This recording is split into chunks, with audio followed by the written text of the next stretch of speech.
Et on revient en détail sur la situation au Niger avec Mohamed Chkoundi, spécialiste de la gouvernance en Afrique. Il est avec nous en direct depuis Rabat. Bonsoir professeur, bienvenue. Bonsoir, merci. D'abord, quelle probabilité, d'après vous, d'une intervention militaire au Niger au moment justement où la CEDEAO vient de convoquer un sommet extraordinaire le 10 août à Abuja? Donc, à première vue et au regard de la détermination des deux parties, la détermination de la CEDEAO, dirigée par Ahmed Tinubu, et le président nigérian, et la détermination de la junte militaire. Donc, les deux, ils ont fait montre jusqu'à maintenant d'une détermination absolue, c'est-à-dire de certains jusqu'au boutisme. Pour la CEDEAO, l'objectif étant de restaurer l'ordre constitutionnel, et pour la junte, l'objectif étant donné de poursuivre dans sa logique qu'il appelle de transition. Donc, la probabilité paraît assez élevée, mais sans introduire deux variables. Les deux autres variables, c'est-à-dire, c'est d'abord au niveau du Nigeria, c'est-à-dire c'est le Nigeria qui dirige la CEDEAO. Donc, il y a des voix qui s'élèvent pour d'abord appuyer la démocratie, mais pour dire qu'il faut gagner de temps en termes de négociation pour trouver une issue honorable, une sortie honorable à cette crise. Donc, aussi, il faut dire que le Nigeria partage des frontières avec le Niger. Il y a 8 États fédérés de Nigeria qui partagent des frontières avec le Niger. Donc, il y a des intérêts liés en quelque sorte. Des intérêts, on peut dire des intérêts familiaux, des intérêts économiques, sociaux, j'en passe. Après, il y a d'autres acteurs aussi, c'est-à-dire d'autres variables qui sont invités dans cette équation combien compliquée, ce sont les acteurs régionaux, à en juger par la position du Tchad, parce que le Tchad, déjà, il est en train de souffrir, c'est-à-dire de l'impact combien négatif de la guerre qui commence à avoir cours, qui continue à avoir cours au Soudan, et donc pour lui, il n'a pas besoin de notre guerre à ses portes. Et donc, on peut dire, quand on introduit ces deux variables que je viens de citer, au-delà d'autres partenaires, d'autres acteurs qui partagent des frontières avec le Niger, qui ne veulent pas de l'éclatement d'une guerre. Et donc, quand on introduit ces deux dimensions, on peut dire que la probabilité d'une intervention militaire de la CEDEAO devient de plus en plus, on va dire, éloignée, c'est-à-dire parce qu'il y a beaucoup d'acteurs qui veulent privilégier la voie de la négociation. Donc, pour eux, c'est vrai que l'ultimatum que la CEDEAO avait fixé à la junte pour qu'il y ait libération du président Bazoum et de rétablissement de l'ordre constitutionnel est épuisé, mais ils veulent qu'il y ait un prolongement de cet ultimatum et qu'il y ait D'accord. d'autres acteurs, peut-être d'autres médiateurs qui interviennent pour faire entendre raison à la junte et trouver finalement une sortie honorable à cette Parfait. crise. Alors justement, l'option militaire, comme vous venez de dire, est peut-être la dernière, justement, comme sur la table, comme l'a bien dit la CEDEAO, mais ça reste quand même une option.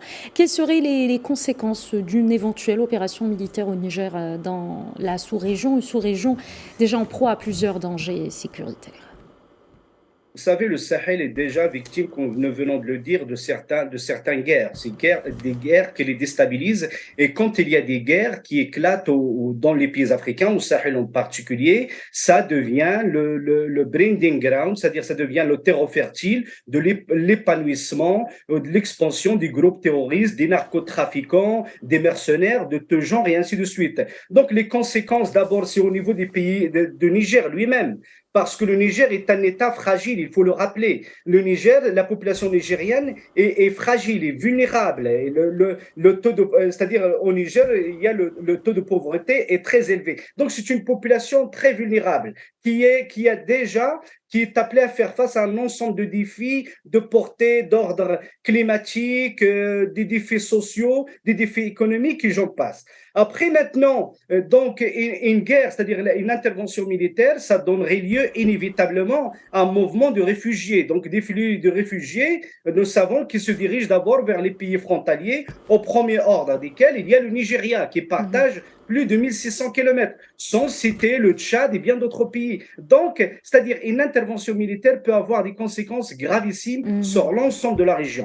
Donc, c'est-à-dire des problèmes de portée d'abord, on va dire, de portée économique, politique, de portée sociale, mouvement de réfugiés. Ça va ajouter aux vulnérabilités des populations qui sont déjà vulnérables et ça risque de déstabiliser D'accord, on rappelle l'ensemble de la déjà que région. le Niger vient de fermer son espace aérien, ce qui va davantage compliquer la situation, comme vous venez de l'expliquer, d'un plan économique pour une population extrêmement vulnérable.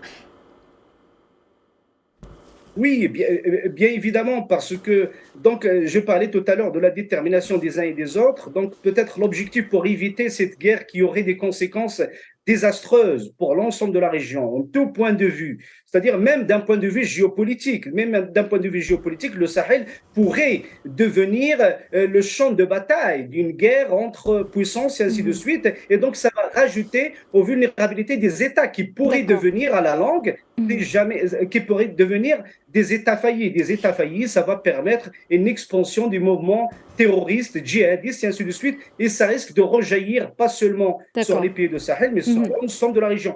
D'où Oui. l'importance de privilégier la voie de la sagesse, c'est-à-dire D'accord. Et renforcer en parlant les médias. justement, professeur, de la voie de la sagesse, puisque justement, comme vous l'avez si bien expliqué, la voie militaire ou une intervention militaire aura des conséquences lourdes d'un point de vue géopolitique, économique surtout pour cette population nigérienne qui est extrêmement vulnérable. Quelles sont les pistes à privilégier aujourd'hui pour une solution négociée? Qu'est-ce qui n'a pas encore été fait, selon vous, pour sortir de cette crise sans avoir recours forcément à la force? Je crois que au premier ordre de ces facteurs qui peuvent un peu nous rapprocher dangereusement de cette intervention militaire, il y a la détermination. J'en ai parlé au début, la détermination, c'est-à-dire les dirigeants de part et d'autre, ils sont dans une espèce de réaction, moi j'ai envie de dire émotionnelle, parce il y a une guerre d'ego en quelque sorte. Nous savons que Tinubu, quand il a pris les destinées de la CEDEAO, pour lui, il était question d'en finir avec les coups d'État, de mettre fin aux coups d'État. Donc il y a une détermination. Et le sommet extraordinaire de la CEDEAO de 30 juillet, c'est-à-dire refléter cette détermination. Et de l'autre côté aussi, de côté de la junte, il y a une détermination d'aller jusqu'au bout. Donc il faut continuer à adoucir. Je sais qu'il y a eu des médiations qui ont été essayées qui ont été conduites par l'ancien président de Nigeria ainsi que du chef des autorités traditionnelles. Et il faut le dire, les autorités traditionnelles dans ce genre de conflit, ils peuvent jouer un rôle important. Donc, les pistes un peu, c'est-à-dire d'approfondir les négociations, c'est-à-dire aider les responsables de part et d'autre à sortir un peu de cette logique déterministe, de cette logique court-termiste qui pourrait déclencher un conflit.